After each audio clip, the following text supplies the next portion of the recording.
Box office దగ్గర ఈ summer లో తమిళ్లో రిలీజ్ కి ముందు పెద్దగా అంచనాలేవి లేకుండా ప్రేక్షకుల ముందుకు వచ్చి సూపర్ సాలిడ్ రెస్పాన్స్ ను దక్కించుకుని చిన్న cinema tourist family sensational long run లో ఊహకందని కలెక్షన్లతో పోటీలో ఉన్న సూర్య లాంటి టాప్ స్టార్ నటించిన రెట్రో సినిమా కలెక్షన్లను కూడా దాటేసి 75 కోట్లకు పైగా గ్రాస్ ను వరల్డ్ వైడ్ గా అందుకొని ఊహకందని లాభాలతో దూసుకుపోతూ ఉంది. వరల్డ్ వైడ్ గా 4 కోట్ల రేంజ్ గ్రాస్ ఓపెనింగ్స్ తో ఓపెన్ అయిన ఈ సినిమా ఇప్పుడు లాంగ్ రన్ లో 78 కోట్ల వరకు గ్రాస్ కలెక్షన్ అందుకొని దుమ్ము లేపడం విశేషం. అందులో తమిళనాడులో 56.4 కోట్ల వరకు గ్రాస్ ను వసూలు చేసిన ఈ cinema Karnataka, rest of India మొత్తం మీద 6 కోట్ల లోపు వరకు గ్రాస్ ను వసూలు చేయగా ఓవర్సీస్ లో 14.8 కోట్ల రేంజ్ లో గ్రాస్ ను అందుకుంది.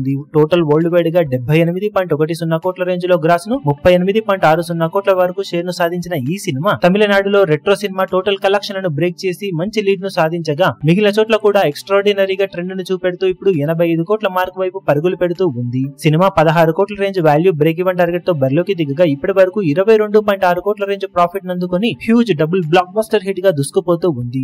ఫస్ట్ డే 4 కోట్లతో ఓపెన్ అయిన ఈ సినిమాకు ఈ రేంజ్ వసూళ్ల బీభత్సం లాంగ్ రన్ లో సొంతం అవ్వడం మామూలు విషయం కాదనే చెప్పాలి. ఇక ఫైనల్ రన్ లో సినిమా ఎలాంటి కలెక్షన్ దక్కించుకుంటుందో చూడాలి. ఈ వీడియో మీకు నచ్చినట్లయితే లైక్ చేయండి, షేర్ చేయండి, ఛానల్ ను సబ్స్క్రైబ్ చేయడం మాత్రం మరవకండి. ఏ చిన్న అప్డేట్ ను మిస్ అవ్వకూడదు అనుకుంటే బెల్ ఐకాన్ ను ప్రెస్ చేయండి.